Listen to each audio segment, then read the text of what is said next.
Bonsoir, bienvenue à cette séance ordinaire du mois de juin, déjà, au mois de juin. Donc, d'introduction, je vais vous parler du dossier d'eau potable, bien évidemment. Donc, en débutant, je tiens à prendre un moment pour prendre le point sur la situation concernant l'eau potable. En ce qui concerne l'usine de traitement de l'eau, la situation continue de s'améliorer de façon constante et satisfaisante depuis le remplacement d'urgence de l'un des médias filtrants qui était défaillant. Ce bris a affecté le processus d'enlèvement du manganèse causant la coloration jaunâtre de l'eau. Depuis cette intervention, les données recueillies à l'usine d'eau démontrent que les 3 médias filtrants fonctionnent efficacement et qu'ils font leur travail au niveau du traitement du manganèse. Pour vous donner une idée, le taux d'enlèvement du manganèse est actuellement à 0,031 mg par litre, soit bien en dessous de la norme gouvernementale de 0,12 mg par litre. Ces résultats sont encourageants et démontrent une amélioration qui devrait se poursuivre au cours des prochaines semaines. Il est important de rappeler que le procédé de traitement du manganèse utilisé à notre usine repose sur un processus biologique faisant appel à des bactéries actives. C'est un procédé qui demande un certain temps pour que l'ensemencement soit bien entamé et que les bactéries actives puissent effectuer leur travail. Cela dit, les progrès observés sont positifs jusqu'à maintenant. Concernant les épisodes d'eau brune, comme mentionné dans notre dernière mise à jour, le réseau de distribution a été fortement sollicité la semaine dernière. Donc, en quelques jours à peine, on a eu 2 incendies qui sont survenus sur le territoire, en plus d'un bris sur le réseau d'aqueduc. Ces incidents ont entraîné une forte demande en eau et une hausse importante du débit dans les conduites, ce qui a remis en suspension des dépôts accumulés dans le réseau et causé des épisodes d'eau brune. Afin d'identifier les secteurs les plus touchés, un formulaire de signalement est maintenant disponible sur notre site Web. L'objectif est de nous permettre de recueillir des données précises en vue de planifier des interventions ciblées dans certains secteurs, comme un rinçage léger. Les résidents des secteurs concernés recevront une communication précisant la date prévue des opérations. Merci d'ailleurs aux citoyennes et aux citoyens qui ont déjà pris le temps de remplir le formulaire. Votre collaboration nous aide à localiser les incidents et à cibler des secteurs. Je vous invite d'ailleurs à continuer de signaler tout épisode d'eau colorée dès qu'il est constaté, afin que nous puissions recueillir des données essentielles et pertinentes. Et je vais aller un petit peu plus loin. Il faut que ça soit automatique. Quand que vous apercevez quelque chose, puis que ce soit de l'eau ou d'autres événements à la ville, appelez à la ville directement. On comprend qu'il y a la page citoyen, puis il y a d'autres médiums comme ça. Je ne vous empêche pas d'aller sur ces pages-là, mais envoyer une communication à la ville, ça va nous aider à agir rapidement et à résoudre la situation ou le problème que vous soulevez ou à nous donner justement de l'information sur une problématique. Donc, je tiens aussi à vous remercier de votre collaboration au cours des dernières semaines, car nous avons constaté une diminution de la consommation d'eau. Bien que la consommation d'eau résidentielle ne soit pas l'unique source du problème, une demande élevée exerce une pression directe sur le réseau de distribution. J'en profite pour réitérer l'importance de respecter le règlement d'arrosage en vigueur. Celui-ci prévoit des plages horaires précises pour l'arrosage dans le but d'éviter des périodes de pointe de consommation qui pourrait exercer une pression critique sur le réseau. Pour le moment, on ne désire pas mettre en place une interdiction d'arrosage, mais bien encourager une utilisation responsable de l'eau. Une consommation plus étalée et répartie dans le temps permet de réduire la pression sur le réseau tout en préservant cette ressource précieuse. Au niveau des prochaines étapes, soyez assurés que nous continuons de surveiller la situation de près et que toutes les mesures nécessaires sont mises en œuvre pour rétablir la situation dans les meilleurs délais. Par mesure préventive, nous avions prévu de remplacer l'un des 2 médias filtrants Mangazur à l'usine de traitement de l'eau au courant du mois de juin. Toutefois, les données actuelles indiquent que ce média fonctionne adéquatement. Il nous semble donc plus judicieux de reporter cette intervention à une période où la demande en eau sera moins élevée afin de limiter les impacts sur le réseau de distribution. Puisque la situation continue de s'améliorer et que les indicateurs de performance des médias filtrants sont satisfaisants, le remplacement des 2 médias restants sera effectué après la période estivale. Soyez assurés que vous serez informés de ces opérations en temps opportun et que notre équipe veillera à planifier les travaux au bon moment pour minimiser les impacts. À plus long terme, Nous prévoyons toujours de bonifier nos installations de traitement et de distribution d'eau potable, ainsi que l'aménagement d'un réservoir pour lequel nous avons déjà fait l'acquisition d'un terrain. Nous avons d'ailleurs déposé au début du mois de mai une demande de subvention de 6,9 millions au programme de la taxe sur l'essence de la contribution du Québec, TEC 2024-2028, pour la bonification de nos installations actuelles. L'aménagement du réservoir dont les coûts sont estimés à 7,5 millions sera quant à lui en partie financé par le programme d'infrastructure municipale d'eau, la PRIMO, 2023-2033. L'équipe demeure aussi à l'affût de toute subvention susceptible de réduire la facture globale de ces projets. Donc, en conclusion, je tiens à vous dire que nous comprenons vos préoccupations et votre insatisfaction. Nous, le conseil municipal, sommes aussi citoyens et citoyennes de Sainte-Marthe-sur-le-Lac qui doivent également faire face à cette problématique. Nous souhaitons tout autant que vous que la situation se rétablisse rapidement et de mettre en place des solutions durables pour améliorer notre réseau. Soyez assurés que nous suivons le dossier de près et que nos équipes sont pleinement mobilisées et que toutes les mesures nécessaires sont mises en œuvre pour rétablir la situation dans les meilleurs délais. Merci. Puis je peux vous dire que j'ai aussi eu un épisode. J'ai eu un incendie sur ma rue, puis que ça a fait en sorte que les pompiers ont utilisé les bornes fontaines. Je peux dire que j'ai eu aussi un épisode. Donc, les membres du conseil sont pleinement conscients de la situation. Et tout comme je le disais, sont des citoyens à part entière aussi. Donc, on travaille très fort à résoudre la situation et ça va de bon train. Donc, 1.1, adoption de l'ordre du jour. Lynne Surprenant, je le propose. Parfait. 1.2, période d'intervention. La première période d'intervention est à propos de l'ordre du jour. Donc, si vous avez des questions concernant l'ordre du jour, on vous demande de vous présenter à l'avant et de vous nommer et de nommer votre rue de résidence. Donc, est-ce qu'il y a des questions concernant l'ordre du jour? Non? Parfait. Facebook non plus. 1.3, période réservée aux élus. Donc, Mme Lamontagne, district numéro 1. Oui, bonsoir.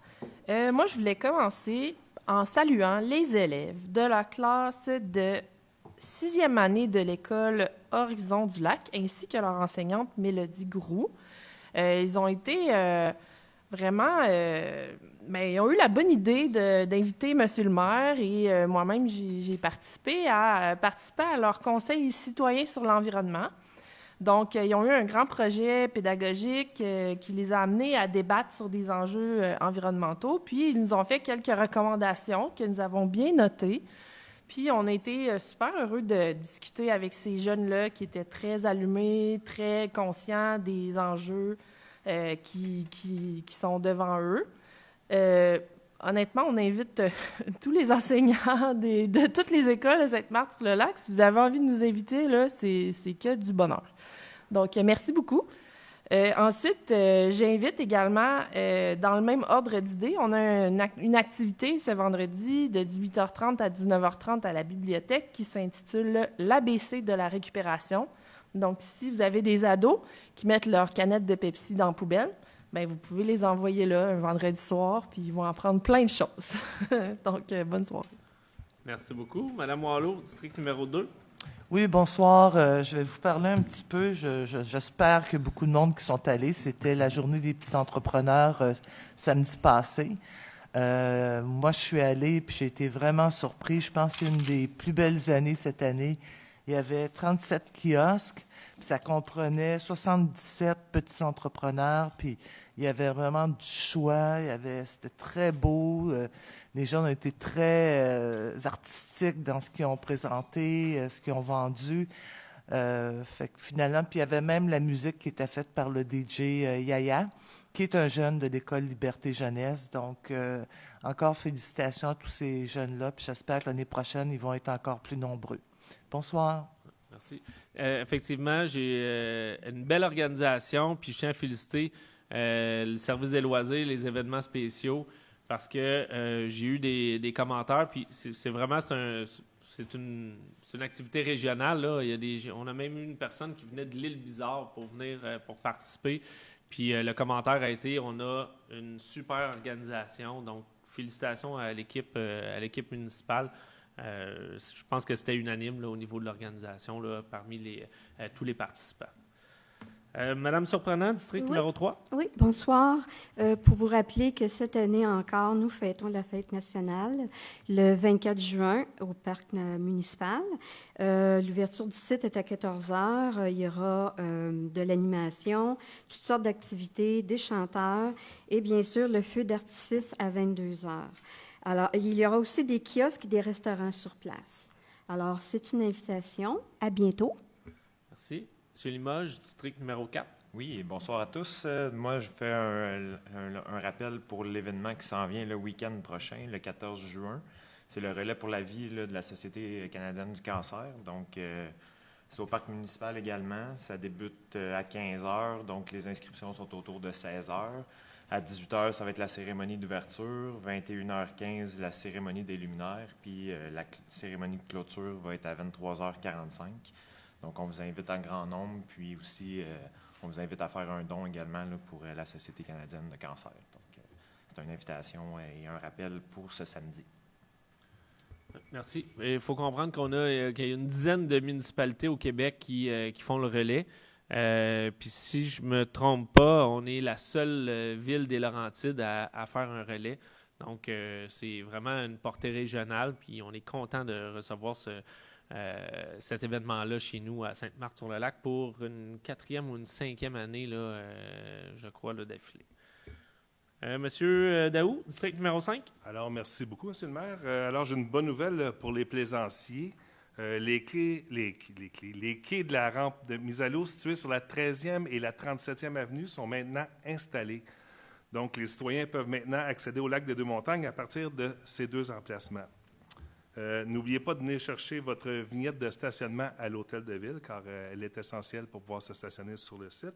Et puis, je voudrais souhaiter bonne saison à toutes et à tous. Merci. Merci. Monsieur Boyer, district numéro 8. J'avais oublié, on a quelque chose samedi aussi.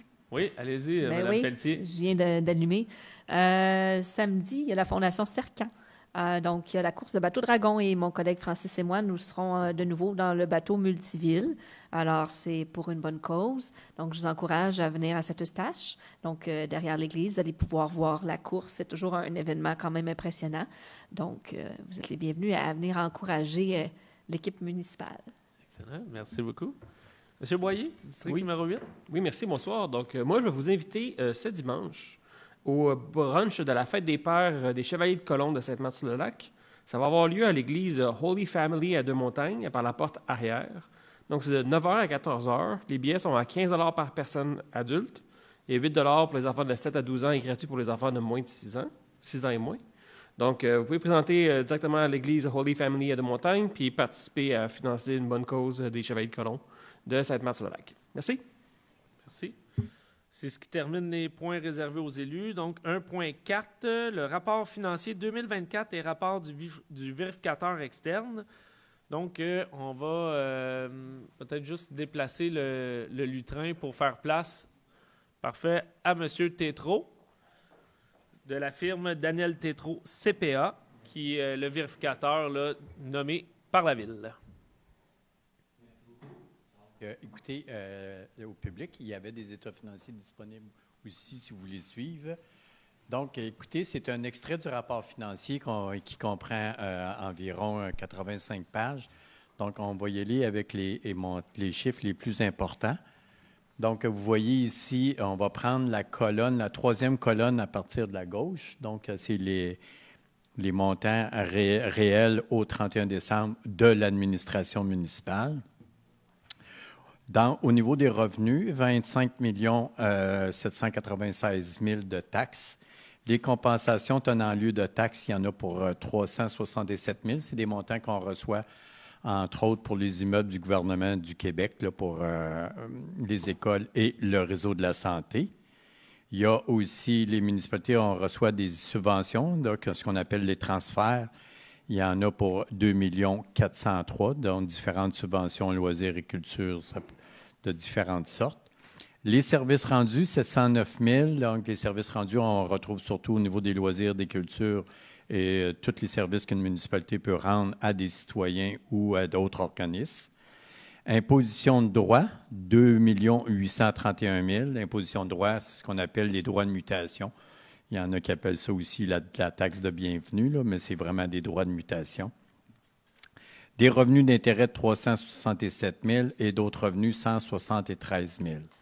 Donc, des revenus totaux de fonctionnement de 32 648 000.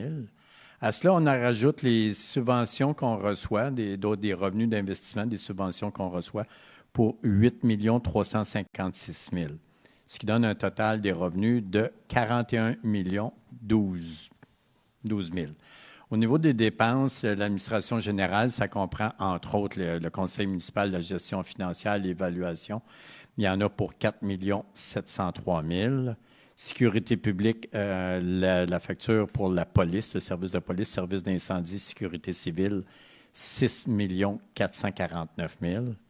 Au niveau du transport, l'entretien des chemins, que ce soit d'été, d'hiver, l'affichage, la circulation, il y en a pour 6 940 000. Dans l'hygiène du milieu, les matières résiduelles, l'aqueduc et l'égout, 5 986 000. Aménagement urbaniste, 773 000. Loisirs et culture, 3 591 000. Les intérêts, 633 000. Et l'amortissement, 4 365 000. Ce qui nous donne un surplus comptable de 7 568 000. Par contre, qu'est-ce qui nous intéresse beaucoup dans le municipal, c'est qu'est-ce qu'on a fait avec les taxes. Donc, c'est à ce moment-là qu'on fait une conciliation entre le profit comptable et le profit fiscal. Donc, on repart avec notre 7 568 000 de bénéfices comptables. On enlève les subventions d'investissement et on ajoute on enlève aussi l'amortissement.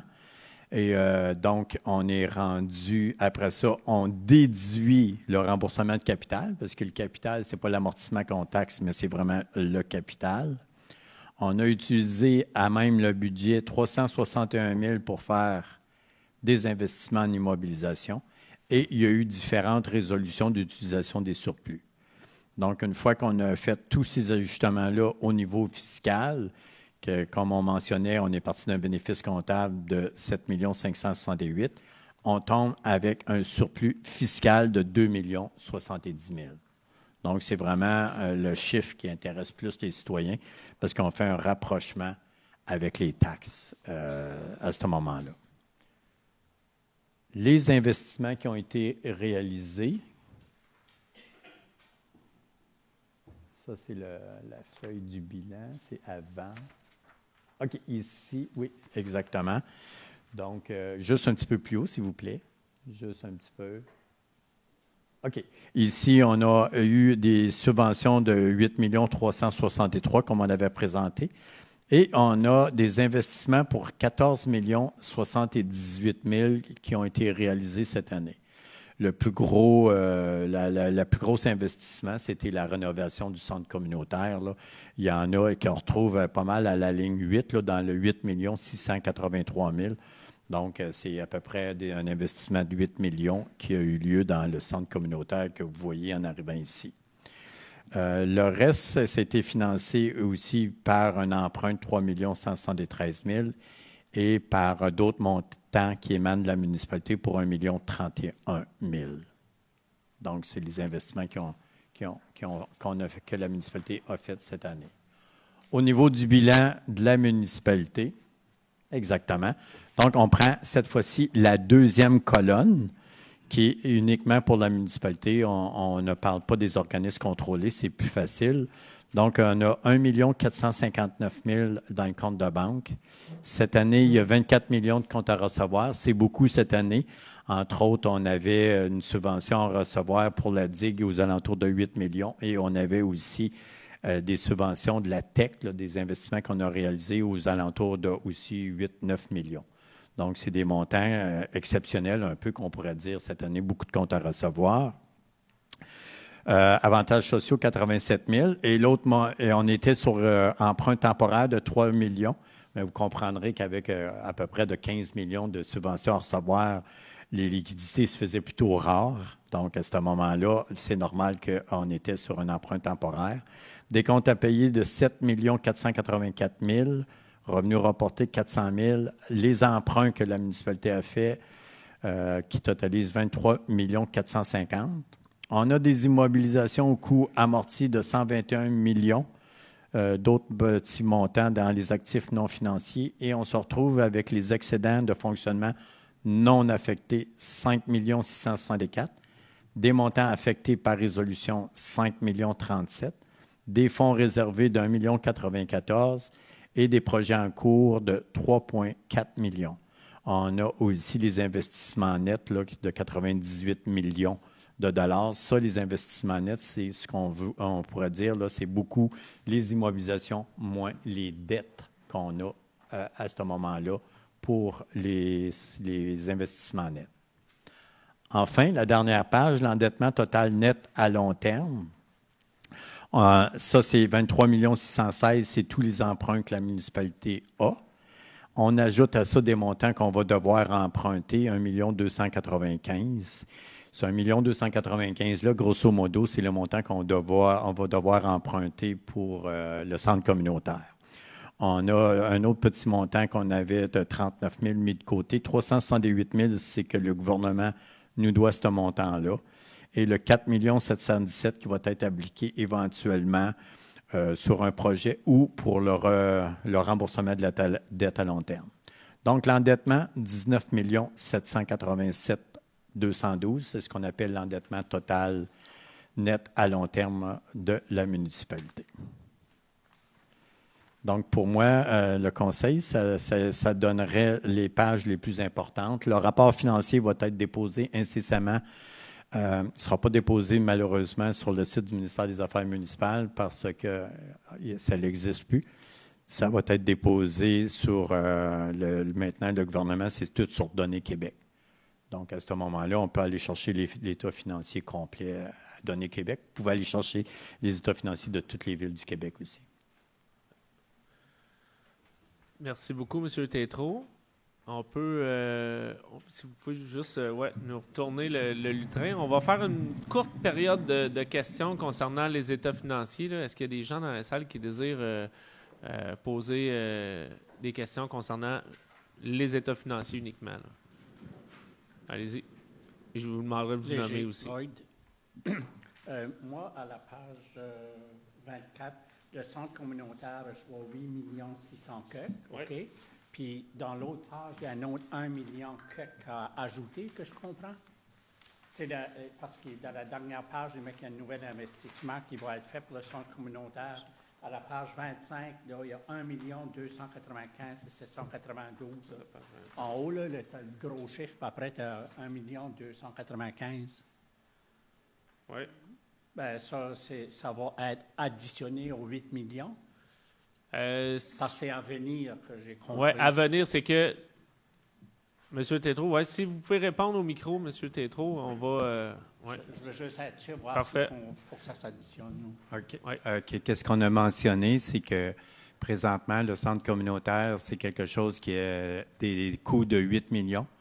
Étant donné qu'on a eu des subventions de près de 7 millions, le montant à emprunter sera de 1 million environ. OK, donc, un coût de 8 millions, des subventions de 7 millions. Fait que qu'est-ce qui va rester à financer sur le projet? C'est un emprunt d'1 million. Fait le 8 millions, c'est la facture totale, mais il faut prendre en considération qu'il y a une subvention de 7 millions. Exact. Puis nous, à la ville, en réalité, c'est le 1 200 000. Quand on parle de centre communautaire, est-ce que ces montants-là, ça comprend tout le mobilier ou que c'est juste la structure physique avec la quincaillerie mécanique du bâtiment? Ça comprend le règlement d'emprunt, oui. Écrans, comprend tout le mobilier, le règlement d'emprunt, oui. OK, Oui. parfait. Merci. Excellent. Merci. Est-ce qu'il y a d'autres questions? Parfait. Et je vous remercie, M. Tétrault, Mme la Jeunesse, la trésorière de la Ville de Sainte-Marthe-sur-le-Lac. Merci beaucoup. On va vous libérer pour le reste de l'Assemblée. Donc, encore une fois, merci pour ce travail. Et dans le prochain mois... Oui? Juste un dernier point. Allez-y. Remercier Mme la Jeunesse et Mme Dubé et toute son équipe pour l'appui qu'ils m'ont donné dans ce mandat-là. Merci. Excellent. Merci beaucoup. Et puis, le mois prochain, je vais faire c'est le discours du maire, mais c'est les faits saillants du maire qui vont être faits là, à la prochaine Assemblée sur les états financiers. Donc, 1.4. En conséquence, il est proposé d'accepter le rapport financier, le rapport de l'auditeur indépendant de la Ville de Sainte-Marthe-sur-le-Lac au 31 décembre 2024, tel que préparé par la firme Daniel Tétrault CPA, que le rapport du maire sur les faits saillants du rapport financier et du rapport de l'auditeur indépendant sera déposé lors d'une séance ultérieure. Qui le propose? Loïc Boyer, je le propose. Parfait, merci. Point 2, procès-verbaux. Il est proposé d'adopter le procès-verbal de la séance ordinaire du 13 mai 2025 ainsi que le procès-verbal de la séance extraordinaire du 27 mai 2025, tel que soumis. Qui le propose? Claire Boileau, je le propose. 3.1, dépôt du rapport de la Commission de la circulation, de la mobilité et approbation des recommandations. Madame Boileau. Oui, bonsoir. Dans le fond, je vais vous parler des nouvelles requêtes qu'il y a eu lors de la rencontre du 28 mai dernier. Au niveau des nouvelles requêtes, il y avait la circulation de véhicules lourds sur la 35e et 36e avenue et Georges 5. Georges 5, oui. Oui. Donc, il n'y avait aucune problématique vraiment signalée par nos services. Donc, on n'ira pas plus loin là, avec cette demande-là. Demande d'installation d'un dos-d'âne ou d'un bollard de centre de rue sur la rue Gamay à la sortie du passage piétonnier. La recommandation est que les membres de la commission recommandent l'installation de 2 bollards en bordure de rue et au centre de la rue à la sortie des passages piétonnés situés entre les adresses 2988 et 2992, 3052 et 3056, 3160 et 3164, 3244 et 3248 de la rue Gamay. En fond, c'est pour les gens les situés, là, c'est tous des passages piétonniers qui se situent entre la rue Gamay et la rue Gamay. Donc, on s'en vient là, mettre des bollards là, à la sortie de ces passages piétons. Là. Il y avait également une autre demande d'installation de dos d'âne sur la 22e avenue.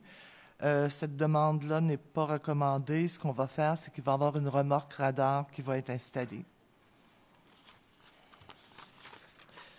Il y avait une demande d'installation d'un bollard de centre de rue en face du 355 rue des Fleurs. Cette demande n'est pas recommandée. Il y a déjà une intersection avec arrêt à proximité.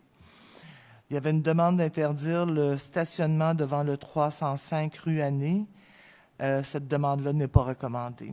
Il y avait une demande d'installation d'un dos d'âne devant le 68 38e avenue. Cette demande n'est pas recommandée. Il y a 2 mesures de modération aménagées sur cette rue déjà. Il y a eu d'autres sujets, donc une demande d'installer des barrières à la sortie de la piste cyclable à l'intersection du chemin d'Oka et du boulevard des Promenades. Cette demande n'est pas recommandée. L'installation de plaques poteaux-tactiles au sol est prévue sous peu. Donc, il va y avoir une action, mais ça ne sera pas, là, des barrières. Là. Circulation piétonne, descente à bateau de la 37e avenue. Il est recommandé d'observer la circulation piétonne à cet endroit durant la période estivale, puisqu'il est possible d'accéder à la descente de bateau par le parc de la Fraternité. C'était vraiment pour les gens qui arrivent, qui sont à pied ou qui arrivent en voiture avec une petite embarcation, un canot ou quelque chose comme ça pour qu'ils puissent être protégés.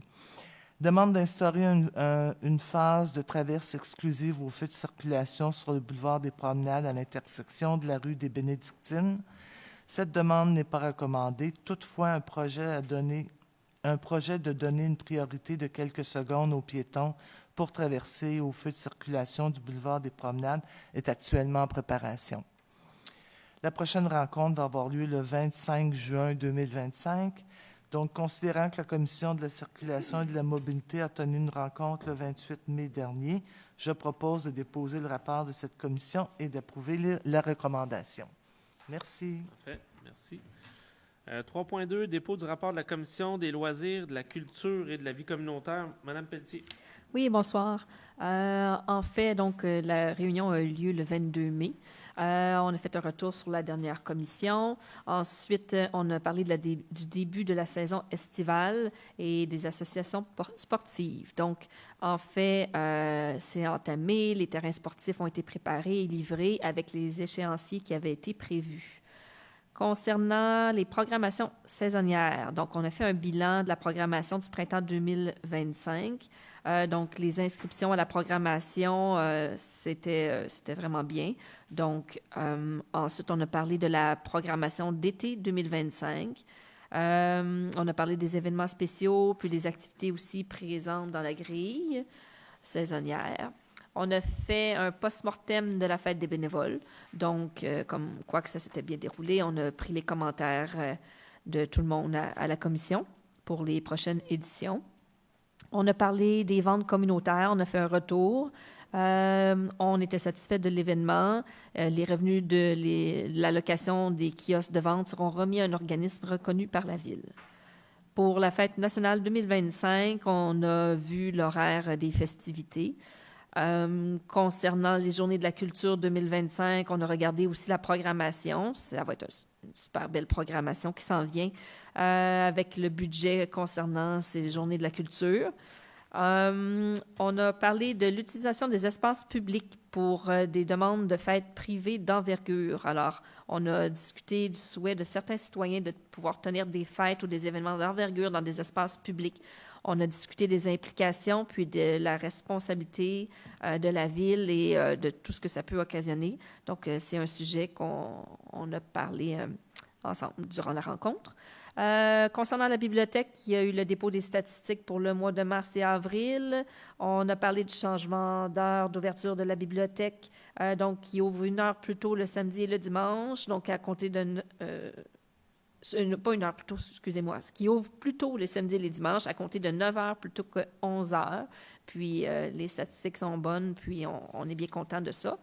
On a eu une demande d'enseignants de Liberté Jeunesse pour avoir accès aux livres élagués de la bibliothèque. Donc, on va inviter les enseignants des écoles de Sainte-Marthe-sur-le-Lac à venir se procurer les livres élagués de la bibliothèque quelques jours avant la vente de livres usagés qui est organisée dans le cadre de la Journée de la culture. Ça permettra aux enseignants de la Ville de pouvoir garnir leur bibliothèque pour nos petits citoyens. Concernant d'autres sujets, on avait d'autres sujets. Concernant la consultation publique, on a parlé du projet de réfection des parcs, comme quoi que les plans étaient complétés à 70 %. Puis, il y aura une présentation le lundi 9 juin à partir de 19 h au centre communautaire pour présenter les plans aux citoyens. Concernant ensuite une programmation, on avait beaucoup de sujets. On avait une programmation intermunicipale, un projet pilote qui débutera en 2025. Donc, la directrice des loisirs nous a informé d'un projet pilote dans la programmation d'automne avec d'autres villes de la MRC afin de mettre en commun une programmation intermunicipale pour les cours les moins achalandés. Donc, ça vise essentiellement des cours culturels et des cours pour les jeunes pour ce projet pilote. Alors, ce qui permettrait à nos jeunes de pouvoir s'inscrire à des cours dans d'autres villes qui ne sont pas complets et compléter les cours que nous, on a ici avec des jeunes de d'autres villes, ce qui assurerait nos jeunes de pouvoir avoir accès à une plus grande variété de cours et s'assurer que tous nos cours ont lieu. Donc, ensuite, on avait la table Action Jeunesse de la MRC. Donc, on a parlé du sondage. Un membre de la commission a mentionné que la Ville a obtenu de très bons résultats au sondage. Et notre dernier point était les terrains de pickleball ainsi que l'achalandage. On a parlé que c'était une hausse vraiment importante au niveau de l'achalandage, donc pickleball, ce qui est un beau problème. On a parlé de l'offre à venir aussi, de ce qui va se passer par rapport aux terrains de pickleball qui vont être bientôt, c'est cet automne, si je me souviens bien, bonifiés. À partir de cet automne. À partir de cet automne. La prochaine rencontre de la commission aura lieu le 3 juillet 2025. Et ça se complète pour moi. Donc, je propose de déposer le rapport de la commission. Donc, et voilà. Parfait. Merci beaucoup, Mme Pelletier. 3.3, dépôt du rapport de la Commission des finances et de l'administration publique et approbation de la recommandation. M. Boyer. Oui, bonsoir. Donc, la réunion a eu lieu le 4 juin dernier avec Monsieur le maire, ma collègue, Mme Surprenant, ainsi que l'administration municipale. Donc, on a passé à travers les documents financiers traditionnels, donc la liste des chèques émis, les listes des comptes à payer, les amendements, la liste des dépenses par approbateur, l'analyse des postes budgétaires, les paiements de transferts bancaires, ainsi que les visas. Donc, nous avons une recommandation d'adopter la liste des comptes à payer accompagnée des documents connexes tels que déposés. Nous avons eu une discussion sur la situation financière et la vérification qui a été présentée par M. Tétrault plus tôt ce soir. Donc, nous avons discuté ça la semaine dernière quand on s'est rencontrés. Donc, je propose de déposer le rapport de la commission et d'approuver la recommandation. Parfait. Merci beaucoup. 3.4, dépôt du rapport de la Commission des travaux publics et des services techniques. M. Limoges. Oui, donc la rencontre s'est tenue le 28 mai dernier, donc en compagnie de M. le maire et de mon collègue Loïc Boyer ainsi que l'administration. Donc, on a fait le tour des travaux en cours, là, des travaux publics. Donc, le marquage de la chaussée, l'installation des bollards étaient à toute fin près complétés. Donc, les travaux, évidemment, là, depuis ce temps-là, ont été effectués depuis. Ensuite de ça, il y a eu également les premiers fauchages des terrains vacants appartenant à la ville. Également aussi ceux les coupes de pelouse et de talus de la digue. Également, les installations pour l'ouverture de la plage ainsi que l'inspection des tapis aux descentes de bateaux a été effectuée. Comme mon collègue Marc-André Daou l'a mentionné tantôt, là, l'installation des quais de la 37e et de la 13e avenue sont complétés. Donc, il y a également aussi là, les minuteries des parcs qui ont été ajustées là, avec le beau temps et le temps des journées qui est plus long, là, qui a été ajusté à cet effet-là également. Ensuite de ça, il y a eu l'installation des croque-livres. L'ouverture des terrains sportifs est complétée également. Puis il y a eu le nettoyage là, des stations, là, des différentes stations. Là. Puis on a fait le tour aussi là, des changements là, du média et des buses là, concernant le Mangazur 1. Donc, tel que M. le maire l'a mentionné là, en entrée de jeu de la séance de ce soir. Ensuite de ça, le suivi a également été fait là, par rapport aux services techniques et technologies de l'information. Donc, les différents dossiers là, en cours ont été discutés. Puis la prochaine séance sera le 25 juin prochain. Donc, en ce sens, je propose le dépôt du rapport de la Commission des travaux publics et services techniques. Parfait. Merci beaucoup. 3.5, dépôt du rapport de la Commission de développement économique. Madame Surprenant. Oui, lors de la dernière Commission du développement économique, la directrice aux communications nous a présenté le plan de communication en lien avec l'événement Porte ouverte avec les commerçants qui s'est tenu le week-end dernier, les 7 et 8 juin. Il existe maintenant un répertoire des commerces situés sur notre territoire. C'est maintenant disponible sur le site Internet de la Ville. Se joint à ce répertoire une carte interactive des commerces qui se sont inscrits au répertoire. Et sur cette carte interactive, vous trouverez les adresses d'affaires de chacun des commerçants. En collaboration avec le journal L'Éveil, une campagne d'achat local estivale a débuté le 4 juin et se poursuivra jusqu'au 21 juin prochain. La prochaine rencontre du développement économique se tiendra au mois d'août. Donc, considérant que la Commission du développement économique a tenu une rencontre le 21 mai, je propose de déposer le rapport de cette commission. Merci. Parfait. Merci beaucoup, Mme Surprenant. 5.1, règlement numéro 822-21 modifiant le règlement numéro 822 concernant la circulation débarcadère scolaire, adoption, concernant la question de la sécurité publique entourant la circulation des véhicules. Considérant que l'avis de motion qui a été donné lors de la séance ordinaire du Conseil municipal du 13 mai 2025 et qu'un projet de règlement fut déposé lors de cette même séance. En conséquence, il est proposé d'adopter le règlement numéro 822-21 modifiant le règlement numéro 822 concernant la circulation débarcadère scolaire. Qui le propose? Claire Wallot, je le propose. En fait, donc, comme je disais, pas l'année passée, mais le mois passé, c'est une coquille qu'on avait fait. On avait changé le règlement il y a quelques mois pour identifier les débarcadères scolaires et on avait identifié le débarcadère scolaire sur la rue Lorrain à l'école des Grands Vents, mais on s'est révisé et puis on va cibler la rue François comme débarcadère scolaire. Donc, entre 8 h et 9 h le matin, les gens n'auront pas le droit là, d'arrêter et de débarquer de leur véhicule pour faire sortir les enfants. C'est vraiment un débarcadère pendant 1 heure de temps où est-ce que les gens arrivent là, les enfants sortent du véhicule et les véhicules doivent continuer leur route. Donc, la rue Lorrain, là, les gens vont pouvoir débarquer, prendre le temps d'aller à l'extérieur. Mais pour la rue François, pendant 1 heure, à 8 h, entre 8 h et 9 h le matin, pendant les heures scolaires, on va utiliser ça comme le débarcadère. Et la même chose aussi pour un côté de la rue de l'Aubier face à l'école des Lucioles et en face là, de l'école Horizon du Lac. Tout ça sont des recommandations aussi qui viennent du service de la régie de police du lac des Deux-Montagnes. Donc, on vient vraiment identifier les débarcadères scolaires. 5.1, oui, ça a été adopté. Hein? Madame Warlow, vous l'avez adopté? Parfait. 6.1, demande de démolition. Propriété située au 96 40e Avenue. Considérant que selon le règlement 1600 régissant la démolition d'immeubles, toute demande qui vise un immeuble dont la date de construction, qui est entre 1940 et 1960, doit être soumise au conseil municipal pour prise de décision et que la date de construction de la propriété est de 1945 dans nos dossiers, considérant l'état de l'immeuble visé par la demande, considérant que le conseil municipal a déterminé que l'immeuble ne présente pas un intérêt patrimonial particulier. En conséquence, il est proposé d'autoriser l'émission du permis de démolition par le service de l'aménagement du territoire et du développement durable pour la propriété située au 96 40e Avenue. Qui le propose? Priscilla Lamontagne, je le propose. Parfait. 6.2, demande de PIIA. Considérant qu'en date du 20 mai 2025, les membres du CCU ont étudié une demande présentée dans le cadre du règlement 506, considérant les recommandations du CCU. En conséquence, il est proposé d'accepter la demande de PIA 2025-0024 au 13 37e Avenue, la demande de PIA telle que soumise pour permettre l'aménagement d'un logement supplémentaire au sol d'une habitation unifamiliale existante. Qui le propose? Francis Limoges, je le propose.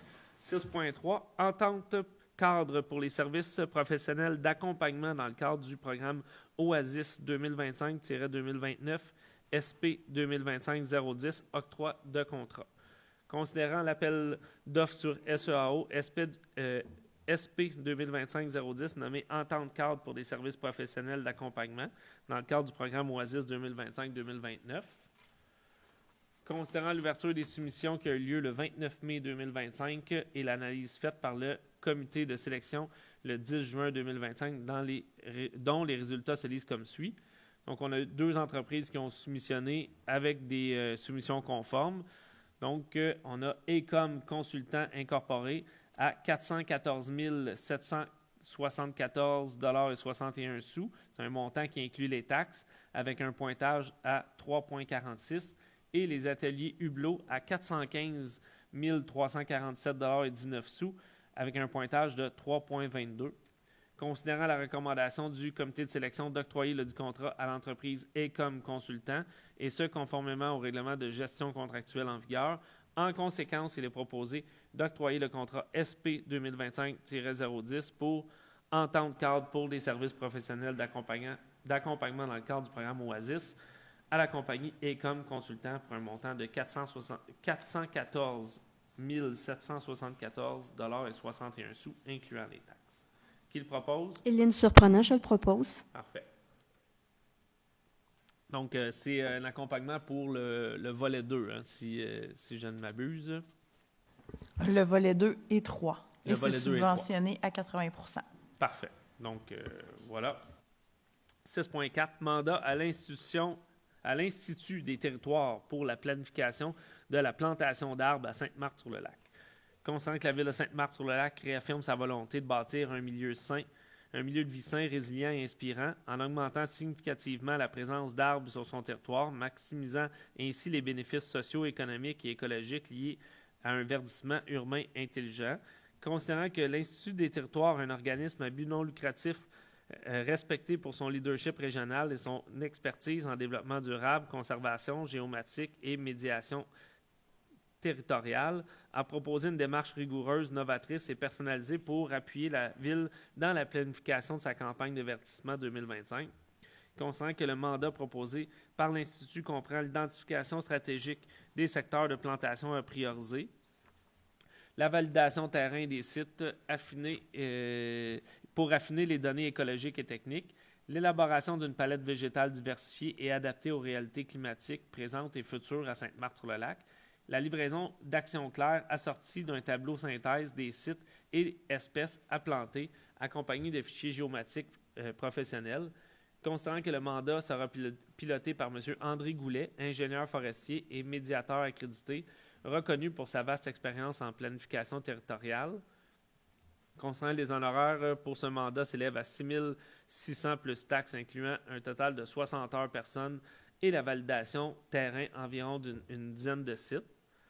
Constatant que le mandat sera réalisé dans un échéancier de 2 mois à compter de la date d'acceptation, il est proposé que le Conseil municipal de Sainte-Marthe-sur-le-Lac accorde un mandat à l'Institut des territoires pour la planification de la campagne de plantation d'arbres 2025 selon les modalités prévues à leur offre de service datée du 23 mai 2025, que le Conseil autorise un budget maximal de 6 600 $ plus taxes, lesquels sera puisé à même le fonds de l'arbre de la Ville, que la directrice générale soit autorisée à signer tout document requis afin de donner plein effet à la présente résolution.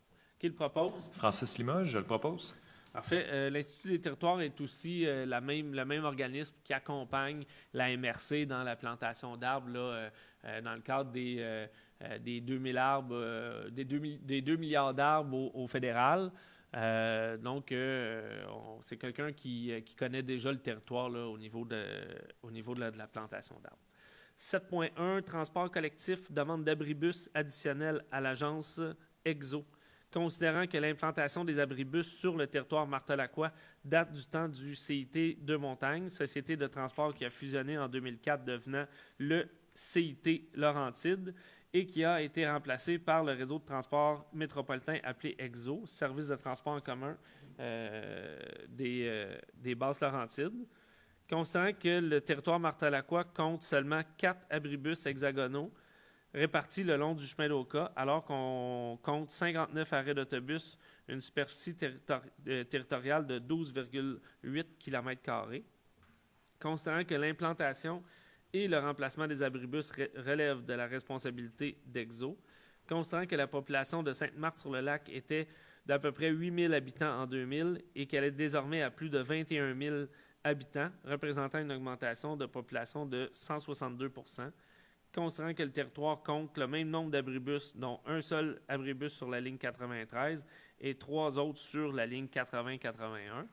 Considérant que les statistiques d'utilisation du transport par autobus sur le territoire martelacois fournies par EXO, l'achalandage actuel a surpassé l'achalandage de 2019, alors que le train de la ligne 2 Montagne était toujours en fonction. Considérant que la mise en service prochaine de la ligne 2 Montagne du réseau express métropolitain, le REM, qui desservira notamment la population martelacoise, considérant que la refonte des circuits d'autobus d'EXO sera déployée en même temps que l'arrivée du REM, considérant qu'il serait stratégique de moderniser les abribus existants et d'accroître le nombre d'abribus répartis sur le territoire martelacois, et ce, afin d'être plus attractif, d'aller gagner une nouvelle clientèle, d'optimiser l'expérience client et dans le but et fidéliser la clientèle et celle existante à l'utilisation des transports en commun. En conséquence, il est proposé que la Ville de Sainte-Marthe-sur-le-Lac demande à l'Agence métropolitaine de transport EXO d'implanter de nouveaux abribus sur le territoire de la Ville et de coordonner l'implantation à la refonte des circuits d'autobus ainsi qu'à la mise en service du REM. Qui le propose? Claire Wallot, je le propose. Donc, voilà, je pense que c'est clair comme résolution. Là. De plus en plus de gens, là, vous le voyez là, sur le chemin d'Oka, il y a beaucoup de gens qui prennent le transport en commun. Et le train n'est toujours pas, le REM n'est toujours pas arrivé à Deux-Montagnes.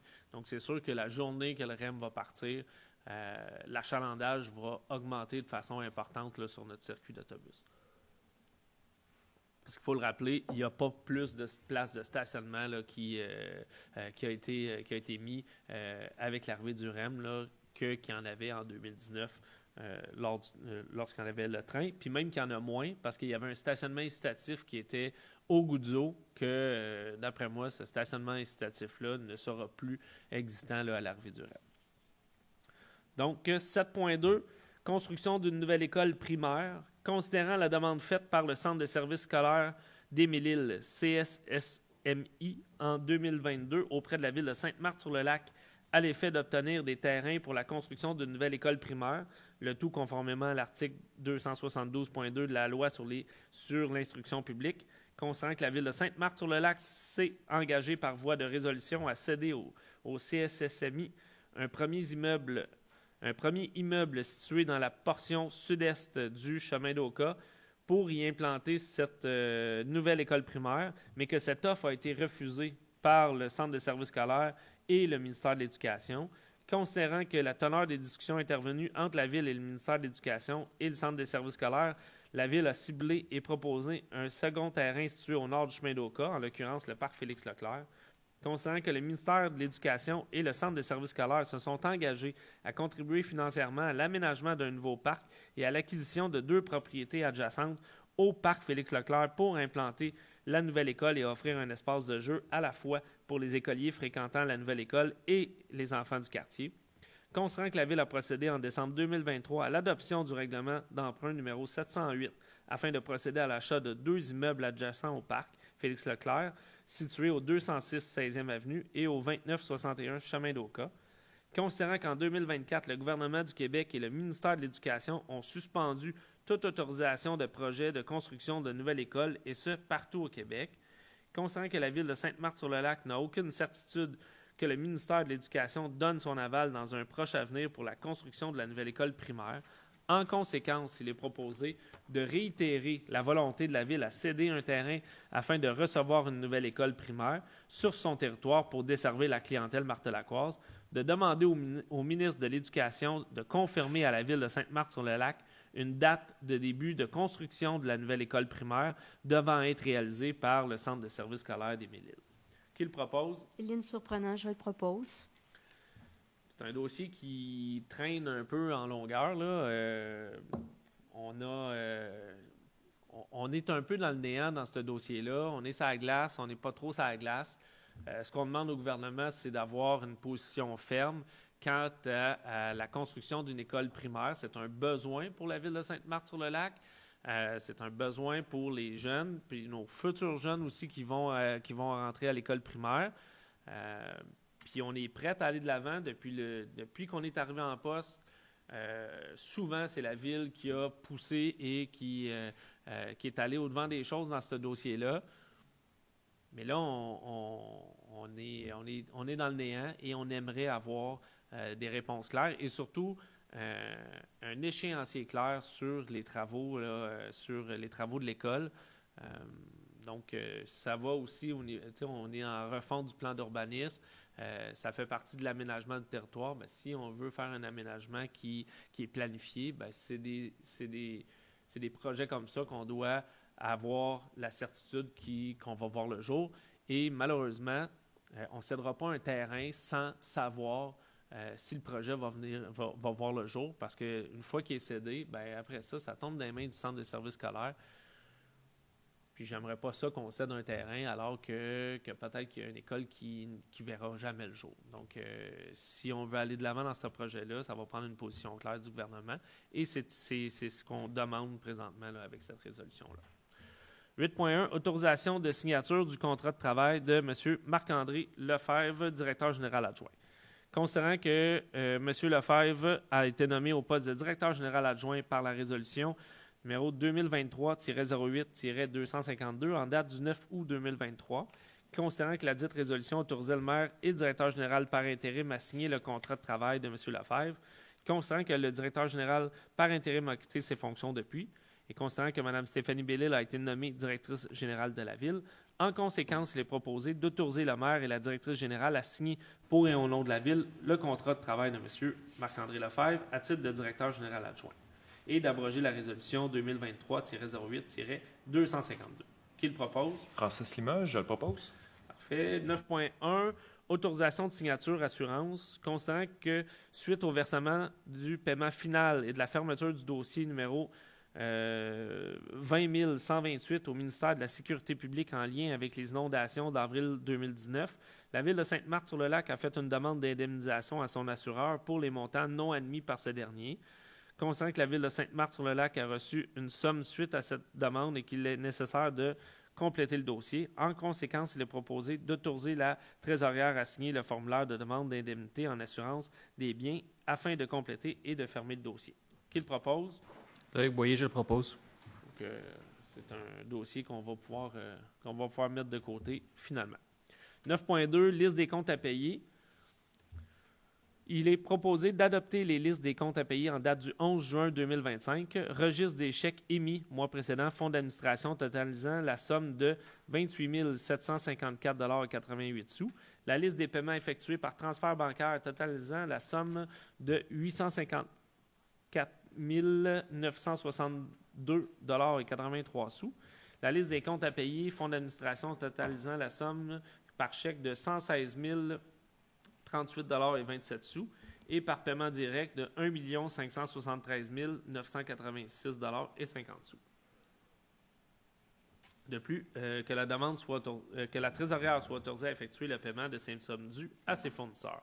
Qui le propose? Éline Surprenant, je le propose. Fait. 10.1, demande de reconnaissance organisme communautaire. Considérant les modalités prévues à la politique de reconnaissance et de soutien des organismes adoptée par le Conseil municipal le 14 septembre 2022, considérant que de nombreux organismes ont déposé des demandes de reconnaissance dûment complétées, en conséquence, il est proposé que le Conseil municipal reconnaisse les organismes suivants pour une période d'une année, soit de juin 2025 à mai 2026, organismes locaux niveau A, le Club optimiste Sainte-Marthe-sur-le-Lac, et l'organisme régionaux, la Ligue navale 107 de montagne. Qui le propose? Julie Pelletier, je le propose. 12.1, mandat à l'Union des municipalités du Québec, UMQ, achat de différents bacs, mini-bacs de cuisine pour la collecte des matières résiduelles. Considérant que la Ville de Sainte-Marthe-sur-le-Lac a reçu une proposition de l'UMQ de préparer en son nom et au nom de d'autres organisations municipales intéressées un document d'appel d'offres pour un achat regroupé de bacs roulants et de mini-bacs de cuisine pour la collecte des matières résiduelles pour l'année 2026. En conséquence, il est proposé que la Ville de Sainte-Marthe-sur-le-Lac confie à l'UMQ le mandat de préparer en son nom et celui des autres organismes municipaux intéressés un document d'appel d'offres visant à adjuger un contrat d'achat regroupé visant la fourniture de bacs roulants et ou de mini-bacs de cuisine nécessaires aux activités de la Ville de Sainte-Marthe-sur-le-Lac pour l'année 2026 et que la Ville de Sainte-Marthe-sur-le-Lac reconnaît que l'UMQ recevra directement de l'adjudicataire à titre de frais de gestion un pourcentage du montant facturé avant taxe à chacun des participants. Ce pourcentage est fixé à 2 % et qu'un exemplaire de la présente résolution soit transmis à l'Union des municipalités du Québec. Qui le propose? Éline Surprenant, je le propose. Donc, c'est un achat regroupé avec plusieurs villes. C'est des bacs de vidange, les bacs pour le compost et les mini-bacs de cuisine pour le compost. Les bacs de recyclage sont dans un autre registre là, avec Éco-entreprise Québec, qui est la nouvelle formule là, pour tout ce qui est les matières recyclables. 12.2, réparation et entretien de l'éclairage de rue, SP-2021-017, reconduction de contrat, considérant que le mardi 28 septembre 2021, par la résolution 2021-09-246, le Conseil octroyait le contrat pour réparation et entretien de l'éclairage de rue à l'entrepreneur Lumidaire. Considérant que le dit contrat prévoyait une clause de reconduction, considérant la recommandation de M. Xavier Leblanc, directeur des travaux publics et de l'hygiène du milieu, en conséquence, il est proposé de reconduire le contrat relatif à la réparation et entretien de l'éclairage de rue à l'entreprise Lumidaire Incorporée pour l'année 2025-2026 pour un montant de 45 065,89 $, incluant les taxes. Qui le propose? Francis Limoges, je le propose. En fait, c'est la dernière année du contrat, si je ne me trompe pas. 13.1, construction du poste de surpression de la 3e avenue, réception définitive DP 2023-002, lot 5, architecture de bâtiment. Donc, considérant le contrat de travaux de construction du poste de surpression de la 3e avenue, lot 5, architecture du bâtiment, a été octroyé en janvier 2024 à la compagnie C. La Chance Construction pour un montant de 9 956,84 $. Considérant que la valeur des travaux effectués à ce jour soit de 9 458,99 $, incluant les taxes, respecte le budget du contrat octroyé. En conséquence, il est proposé de procéder à la réception définitive des travaux et au paiement de la retenue finale de 5 % à la compagnie C'est la Chance Construction, totalisant une somme de 497,84 $, incluant les taxes applicables pour des travaux de construction au poste de surpression de la 3e avenue, et ce conditionnellement à ce que toutes les formalités administratives obligatoires soient dûment complétées. Qui le propose? Claire Boileau, je le propose. 13.2. Construction du poste de surpression de la 3e avenue, réception définitive. Pour le lot 6, installation du skid. Considérant que le contrat de travaux construction du poste de surpression a été octroyé en février 2024 à la compagnie Lessard et Demers Mécanique de procédés incorporés pour un montant de 32 250 $, incluant les taxes, toutes taxes applicables. Considérant que la valeur des travaux exécutés à ce jour soit 33 313,55 $, incluant l'avenant et les taxes applicables, respecte le budget du contrat octroyé. Il est proposé de procéder à la réception définitive des travaux et au paiement de la retenue finale de 5 % à la compagnie Lessard et Demers Mécanique de procédés incorporés, totalisant un montant de 1 753,34 $, incluant les taxes applicables pour les travaux de construction du poste de surpression de la 3e avenue. Qui le propose? Priscilla Lamontagne, je le propose. Fait. 13.3, construction du poste de surpression de la 3e avenue, réception définitive, lot 7 électrique. Considérant que le contrat des travaux de construction du poste de surpression de la 3e avenue a été octroyé en janvier 2024 à la compagnie Lavitech Électrique Incorporée pour un montant total de 16 958,81 $, incluant les taxes applicables. Considérant que la valeur des travaux exécutés à ce jour soit 20 713,76 $, incluant les avenants et le crédit, et incluant les taxes applicables, respecte le budget du contrat octroyé. En conséquence, il est proposé de procéder à la réception définitive des travaux et au paiement de la retenue finale de 5 % à la compagnie Lavitech Électrique Incorporée, totalisant un montant de 1 090,21 $, incluant les taxes applicables pour les travaux de construction du poste de surpression de la 3e avenue. Qui le propose? Priscilla Lamontagne, je le propose. 13.4, construction d'un poste de surpression de la 3e avenue, réception définitive, DP 2023-002, lot 8, ventilation.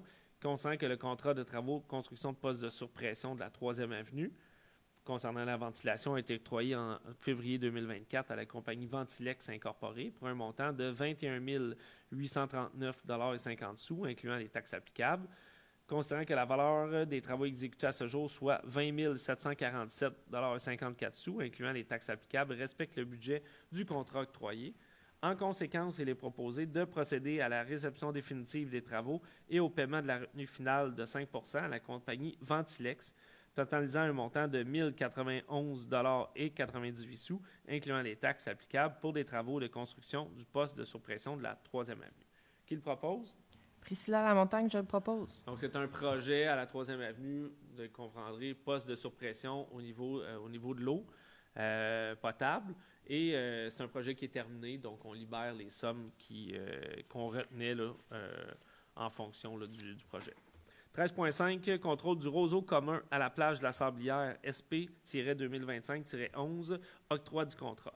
Considérant l'appel d'offres sur SEAO SP-2025-011 nommé contrôle du roseau commun à la plage de la Sablière, considérant les ouvertures de soumission qui ont lieu le 5 juin 2025 et qui se lisent comme suit.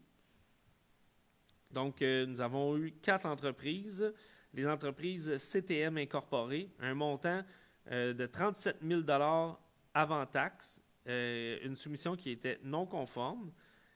Indico Incorporé à 84 513,08 $, une soumission non conforme. Le Conseil des bassins versants des Mille-Îles, le COBAMIL, à 156 300 $, une soumission conforme. Et JM 4 saisons SENC à 219 055 $ et une soumission non conforme. Considérant que M. Simon Ouellette, coordonnateur en géomatique, a recommandé l'octroi du contrat à l'Organisation des bassins versants des Mille-Îles, en conséquence, il est proposé d'octroyer le contrat pour le contrôle du roseau commun à la plage de la Sablière à la compagnie à l'organisme le Conseil des bassins versants des Mille-Îles pour un montant de 156 300 $ avant taxe. Qui le propose? Francis Limoges, je le propose. Parfait.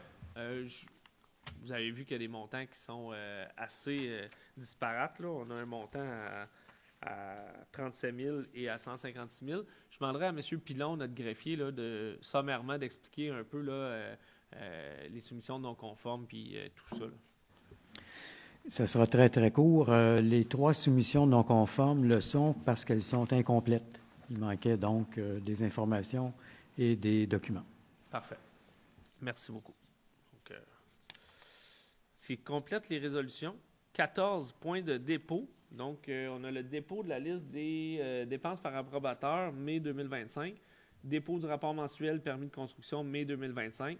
Dépôt du rapport concernant la valeur de construction, mai 2025. Et le dépôt du rapport d'embauche du personnel temporaire, mai 2025.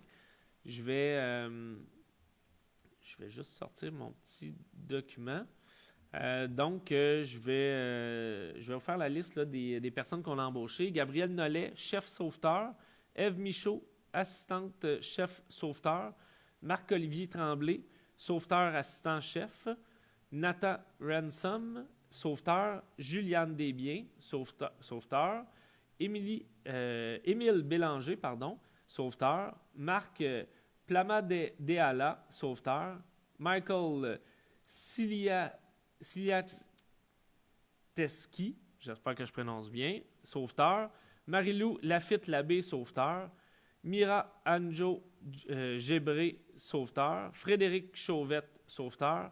Nicolas Vigneault, qui est sauveteur également. Et on a Yannick Ramirez, étudiant à l'aménagement du territoire de développement durable. Nathan Franqueur, qui est aux travaux publics et hygiène du milieu. Et Raphaël Hould Roussin, travaux publics et hygiène du milieu. Donc, bienvenue dans l'équipe municipale. C'est ce qui complète les dépôts. Et nous sommes rendus à la période d'intervention. Donc, comme à l'habitude, on donne la priorité aux gens dans la salle. Vous nommez prénom et nom et votre rue de résidence et faites votre intervention. Et après ça, on va se tourner vers Facebook. Donc, à vous la parole. DG Lloyd, ça n'a pas changé. Moi, c'est le point 9.1, la signature pour, j'ai compris, une entente finale entre l'assurance, responsabilité de la ville et la ville.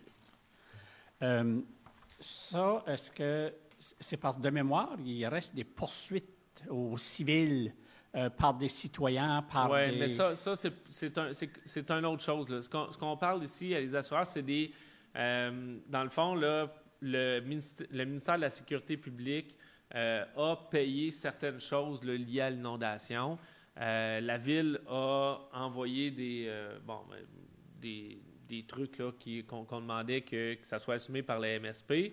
Et la MSP a dit, bien, ça, on paye ça. Si on ne paye pas, c'est des biens assurables.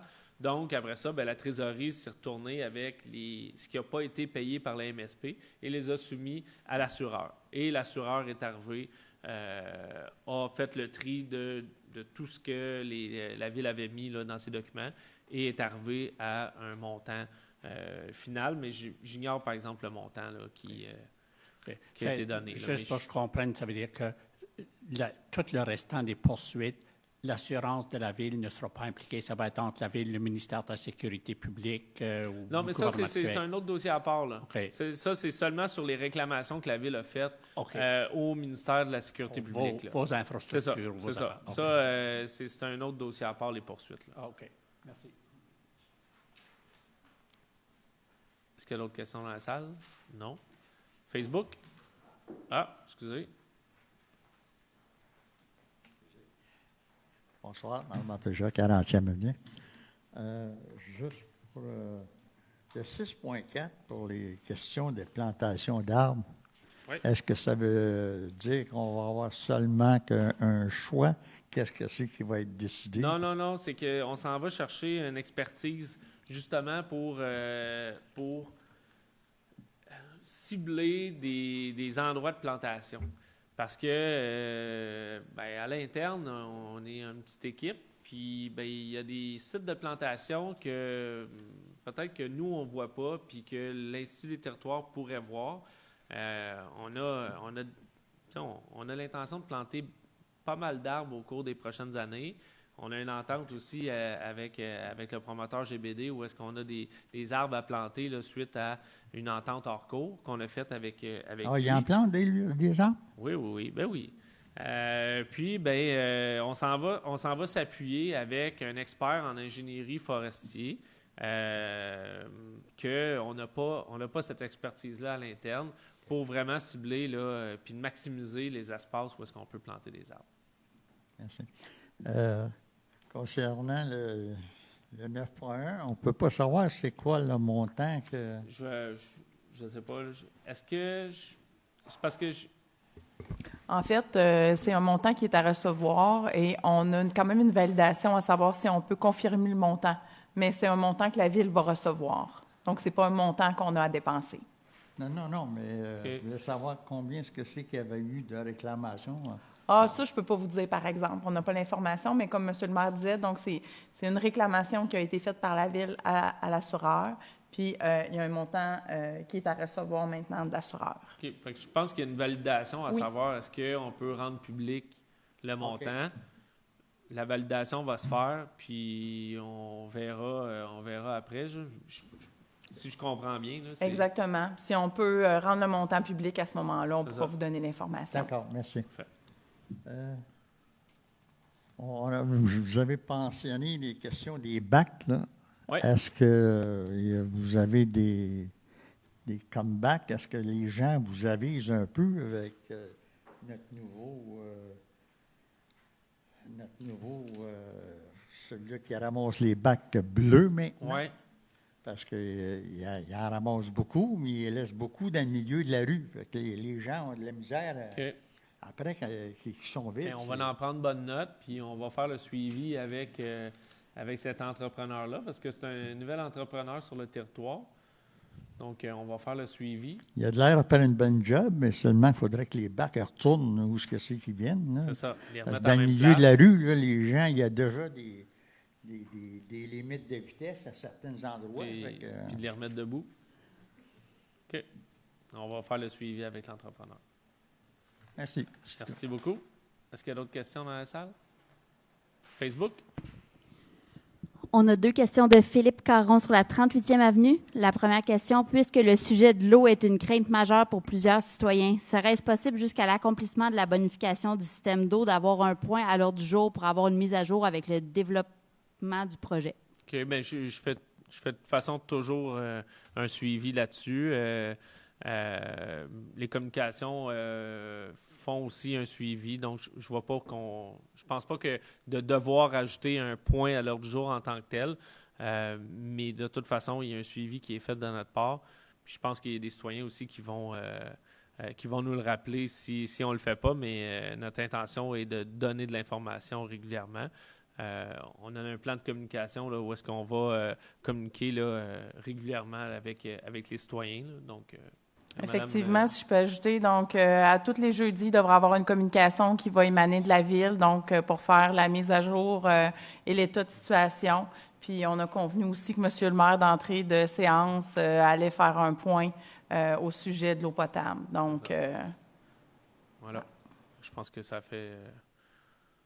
La deuxième question de M. Caron sur la 38e avenue, toujours. Nous sommes le 11 juillet et les dos d'âne ne sont toujours pas installés dans notre rue. Les bollards ont été installés seulement cette semaine. J'ai fait plusieurs recommandations pour améliorer la sécurité qui ont toutes été refusées.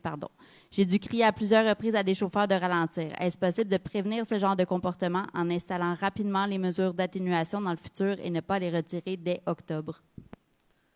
OK. C'est parce qu'il faut les retirer dès octobre pour la saison hivernale pour le déneigement. Là, je ne sais pas dans l'état de la situation, mais je pense ça tire à sa fin. Là.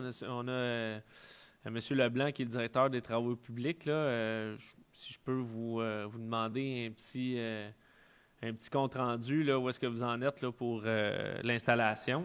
En fait, les bollards ont été tous installés sur le territoire, mis à part les nouvelles installations. On a eu un petit problème d'approvisionnement avec l'époxy à prise rapide pour faire l'installation des dos d'âne. ça va être installé sous peu, Monsieur le maire. Excellent, merci beaucoup. Donc, ça va être installé sous peu, mais c'est sûr que des installations d'eau down et bollard sont installées au printemps et retirées là, à l'automne. Donc, c'est ça. La prochaine question de Pierre-Luc Ducharme sur la 19e avenue. Lundi, c'était la présentation des nouveaux plans pour la rénovation des parcs et je ne pouvais y être. Est-ce que les plans seront disponibles en ligne? On ne les mettra pas en ligne. C'était des plans à 70 %. Donc, c'est des plans, puis même lors de la présentation, c'était des plans qui avaient déjà des modifications. On a fait la présentation, mais c'était des plans qui faisaient déjà l'objet certains plans faisaient l'objet de modifications. Donc, comme c'est un travail, mais qu'on tombe à 90 % et à 99 %, les plans risquent de ne pas être les mêmes. Je pense qu'il est prévu, quand ça va être le temps là, d'aller en soumission, là, d'avoir une présentation ou d'avoir peut-être des esquisses, là, Madame Bellil. En fait, on a demandé éventuellement d'avoir des esquisses 3D, justement, pour être en mesure de présenter les projets. Puis, la présentation n'a pas été faite en ligne pour aussi éviter de favoriser nécessairement des potentiels soumissionnaires. Donc, c'est la raison pour laquelle c'est tenu au centre communautaire lundi. Mais aussitôt qu'on pourra dévoiler des plans, assurément qu'on va vouloir les partager. Exact. Prochaine question de Mme Sylvie Clermont sur la rue des Chênes. Merci au conseil municipal pour la plantation d'arbres avec l'Institut des territoires. Quel sera le nombre d'arbres plantés dans notre ville? Je n'ai pas de nombre, de nombre d'arbres exactement. Là. Ça, c'est sûr que oui, c'est ça. Là. Ça va être des centaines d'arbres, là, mais j'ai pas de montant parce que il va y avoir une plantation à l'automne, si tout va bien, là, comme je disais, avec la MRC dans le programme des plantations des 2 milliards d'arbres. Encore là, le nombre d'arbres n'a pas été défini là, dans le cadre de ce projet-là. Après ça, une fois la tournée qu'on va avoir faite, le mandat qu'on va leur donner à l'Institut des territoires, mais là aussi, on va cibler, puis si on peut en mettre le maximum à certaines places, on va en mettre le maximum en fonction du budget, mais c'est difficile à dire parce qu'encore là, ça dépend du calibre, ça dépend, parce que plus que l'arbre a un calibre plus grand, plus il est cher. Est-ce que dans certaines plantations, on va choisir du calibre plus petit, donc en mettre plus, ou des calibres plus grands pour avoir peut-être une croissance, là, où est-ce qu'on va avoir une croissance plus rapide? Mais ça joue dans le nombre d'arbres qu'on va planter. Là. Donc, je ne peux pas m'avancer sur un total là, d'arbres à planter là, d'ici la fin de l'année. Là. Deuxième question de Mme Clermont, qui a un plus long préambule. Considérant les dernières orientations gouvernementales en aménagement du territoire adoptées en décembre 2024, et plus particulièrement l'orientation numéro 2 qui stipule que les villes en bas de 30 % de couverture forestière doivent viser la conservation et la restauration de leurs espaces verts, et que nous, ici, à Sainte-Marie-sur-le-Lac, avons seulement 7 à 8 % de couverture forestière, comment ne pas être inquiet de la disparition du parc Félix-Leclerc et du boisier au carrefour du chemin d'Oka et du boulevard des Promenades? Vous faites du bon travail et avez-vous l'intention de respecter les OGAT adoptés en 2024? Les OGAT. Les OGAT sont là. C'est sûr qu'on va aller dans ce sens-là avec les OGAT puis avec les directives du gouvernement, les orientations du gouvernement. Ça se dit, on est en plan d'urbanisme, la refonte du plan d'urbanisme. On a une pression pour de la densification, on a une pression pour rendre le territoire résilient, on a une pression aussi pour augmenter la couverture de la canopée. Ça fait beaucoup de pression en même temps, puis il faut qu'on joue là-dedans. Fait que c'est sûr et certain que ce qu'on souhaite le plus possible, c'est d'augmenter la canopée. Mais c'est aussi, il va y avoir de la densification qui va être entremêlée à ça. Mais encore là, comme dans le projet de l'école, s'il y a une chose qui à date où est-ce qu'on s'enligne bien avec le centre de services scolaires, c'est leur ouverture puis leur sensibilité à mettre une école en place puis à toucher le moins possible là, le terrain. Puis ensuite, ben, on a de la plantation d'arbres qui va s'en venir. Je veux dire, on a poussé pour justement rentrer dans des programmes comme le programme 2 milliards d'arbres. Puis cette année, ce qu'on souhaite, c'est d'en planter le plus possible sur notre territoire. On a fait une plantation déjà dans le boisier de l'Érablière. C'est une centaine d'arbres qui ont été plantés déjà. Puis le but, c'est de s'allier à des personnes qui sont expertes puis qui vont faire en sorte qu'on va maximiser la plantation. Mais la réalité, c'est qu'on joue avec plusieurs objectifs, puis il faut réussir à faire en sorte que c'est ça, c'est pas clair là, mon affaire, là, mais qu'on arrive à des résultats qui vont faire en sorte qu'on ait plus de logements pour des gens qui cherchent des logements abordables, mais aussi qu'on ait un environnement sain pour nos citoyens. C'est une bonne finalité. La prochaine question de Natacha Dupont sur la rue de l'Érablière. Je sais que nous sommes en juin, mais je me demande si vous avez commencé à faire les démarches pour changer les droits de stationnement la nuit dans la rue durant l'hiver. Oui, non, on n'a pas commencé ça, puis c'est pas un projet qu'on a entamé qu'on commence à... non, c'est ça, c'est pas un projet qui est sur la table présentement. Je sais que la question a été posée. Oui, on va regarder ça, mais présentement, il y a beaucoup trop de choses sur la table, des communications et du personnel pour entamer. Il faut comprendre que ça paraît simple, là, mais je veux dire, la fin de semaine, là, quand il est 10 heures le soir, ben, ça prend quelqu'un qui rentre ça sur le site Internet puis qui envoie l'alerte puis qui fasse tout ça. Là. Fait que faut que l'équipe soit présente 7 jours sur 7 pour faire un projet comme ça. Donc, présentement, c'est ça. On va regarder ça pour la saison hivernale, là, mais c'est pas une certitude que ça va aller de l'avant dans la saison hivernale 2025-2026. La prochaine question d'Alexandre Marois sur de l'Érablière. Qu'entendez-vous faire pour faire appliquer la signalisation sur de l'Érablière avec le non-respect du virage à gauche en provenance de la rue Maurice-Cloutier? De plus en plus de gens empruntent de l'Érablière avec les nombreuses constructions dans ce secteur de Saint-Joseph. Et non, la police qui est là une fois par année ne suffit pas pour faire appliquer la signalisation. Okay. Mais ça, c'est pareil comme M. Caron tantôt. Appelez la police, s'il vous plaît. Oui, la ville doit aller de l'avant vers une application de réglementaire, mais quand vous voyez une infraction, appelez la police. Si vous êtes capable de donner un numéro de plaque qui suit avec ça, ça va aider la police.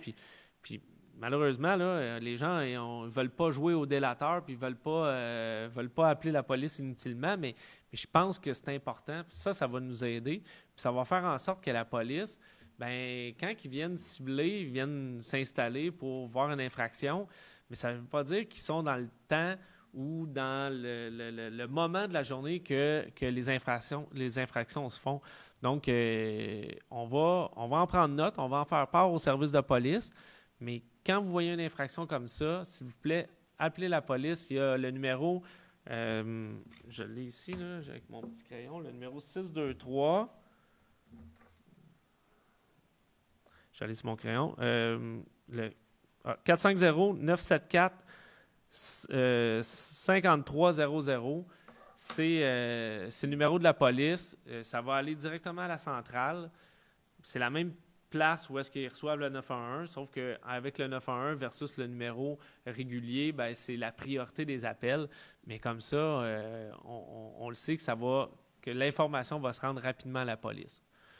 Donc, comme je vous dis, l'information, on va en faire part au service de police, mais s'il vous plaît, communiquez avec eux. C'est comme ça qu'on va réussir à rendre les rues plus sécuritaires, là. Richard Lapointe, sur la 14e avenue. Adjacent à la descente de bateau, il y a le stationnement sur lequel des murets de ciment ont été installés pour réduire la superficie du stationnement. Peut-on savoir pourquoi? Ah oui, mais c'est parce que descente de bateau de la 13e avenue, il y a un terrain privé qui appartient pas à la ville, qui est tout près de la digue, qui est entre le stationnement et la digue. C'est un terrain qui n'appartient pas à la ville. Donc, c'est pour ça qu'on délimite cette partie de terrain-là pour faire en sorte de ne pas inviter les gens à se stationner sur un terrain privé. Martin Baudouin, sur la rue Jean. La maison à l'adresse 3157 ne semble pas habitée depuis plusieurs années. Des arbres matures poussent proche de la fondation. Est-ce que la ville est au courant de cette situation? Oui.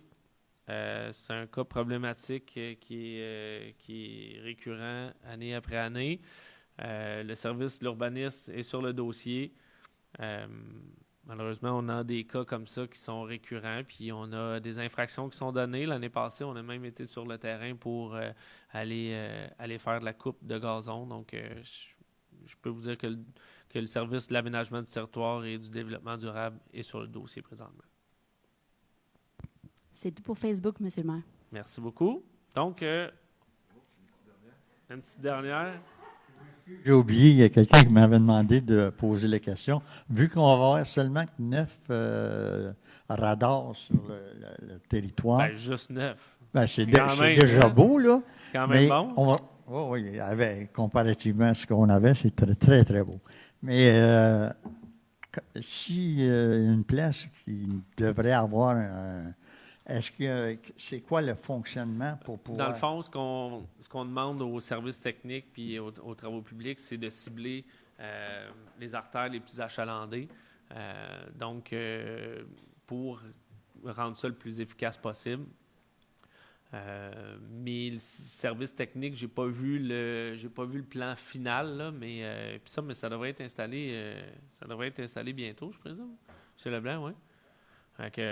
Mais on va cibler les artères principaux, là, comme Despins, Louise, Lorette-Théoret.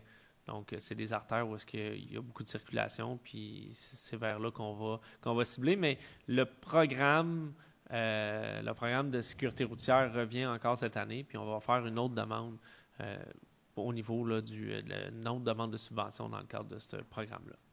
Merci. Pas d'autres petites dernières questions? Non? Parfait. Merci beaucoup.